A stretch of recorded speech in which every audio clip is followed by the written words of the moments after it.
Hey there everyone, Dr. Beth Westy here, and I want to come on and talk about a gut test and what to be looking for. So I get this question a lot when somebody has digestive disruption. Your digestive system doesn't work. You have like some heartburn or bloating, or you're like, oh, my stomach hurts, I'm getting cramping, I'm not going to the bathroom every day, I'm going to the bathroom too much, whatever it may be. There's something wrong with your stomach and you're like, this doesn't seem right. I drink water and I get bloated. I eat an apple and I get bloated. What? Yeah, that's not normal. And that's not something that should happen for you, right? So if you're looking at gut tests or looking at your digestive system, oftentimes what people will think of first is, oh, I should get a food sensitivity test. It's got to be something I'm eating. It's got to be something I'm eating. I must have food sensitivities. And that may be true. But here's the thing, because I got this question asked to me just the other day. Somebody's like, should I get what's the best food sensitivity test? My digestive system isn't whatever. And I was like, well, listen, if your gut is irritated like all the time, like every day, every other day, and you get a food sensitivity test because everything's so irritated, a lot of stuff is going to show up bad, red flagged, all that stuff. So you're going to have a lot more markers for food sensitivities or things like that than you normally would because your whole system is essentially pissed off, right?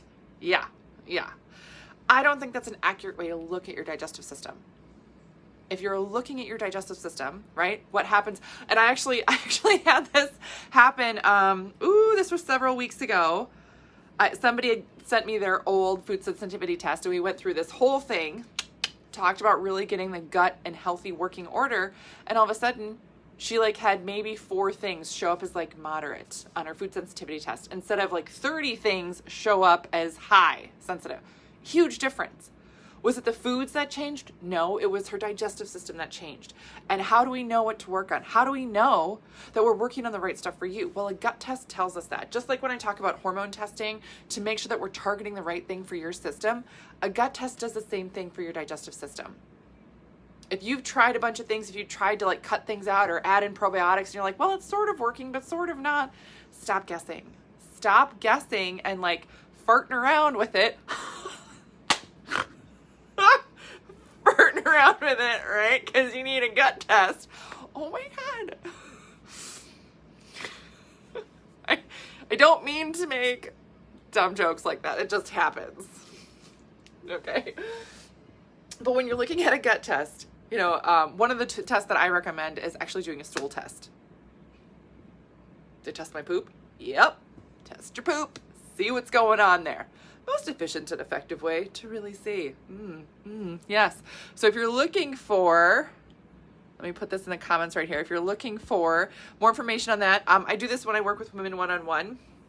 It includes a Dutch test and it includes a gut test. It gets sent right to you. You take it, it gets analyzed, and then we go over your results and have a customized plan created just for you to make sure that you are getting and keeping the right results. Yes. So a gut test here, you're looking at the good bacteria and bad bacteria, right?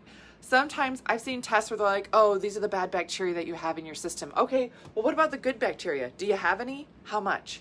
Because that's really important to know too. Parasites. Do you have any parasites? Wouldn't I know if I had a parasite? You'd think you would. But there's a lot of people that I have found that you can have parasites and have no idea that this is the thing that's causing an issue. But I don't travel much. You don't have to. It can be in food. Do you go out to eat ever? You're at risk. I know. I know, right? Great. Viral pathogens, viral factors, right? This can show up in your poo. Yeah, it can. It can. So again, letting us know the full scope of what we're working on.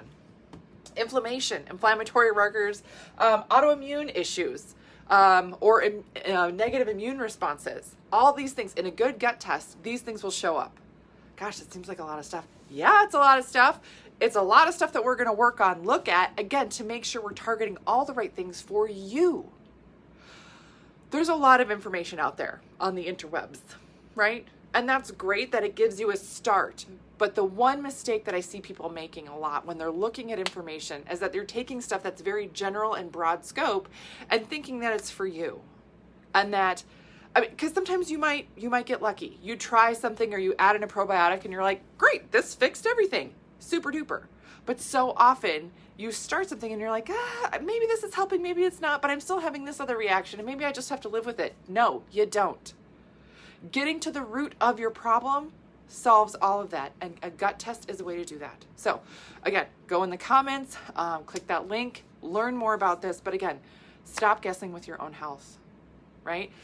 So often now we have to be vigilant. We have to be our own advocate and educate ourselves on what's going on so we can make sure we're making the right steps for our health moving forward. Now, is it a fast thing to do? It's not overnight, right? But you get results fairly quickly, and then you can move on from there in the right direction. So let me know if you guys have questions on this. But this is a really important thing that I find makes a big difference overall. Now, if you need other resources or help or anything, again, I have my books, The Female Fat Solution. This is on Amazon. Again, this talks about nutrition for your hormones and your cycle, all of those things. Female Menopause Solution, if you don't have a cycle anymore, nutrition that matches your body, your new body that you live in then. Yay! My YouTube channel is called Dr. Beth Westy. You can subscribe to that to stay updated on all the videos I have coming out. And then my podcast is called The Female Health Solution. I have some amazing episodes coming out.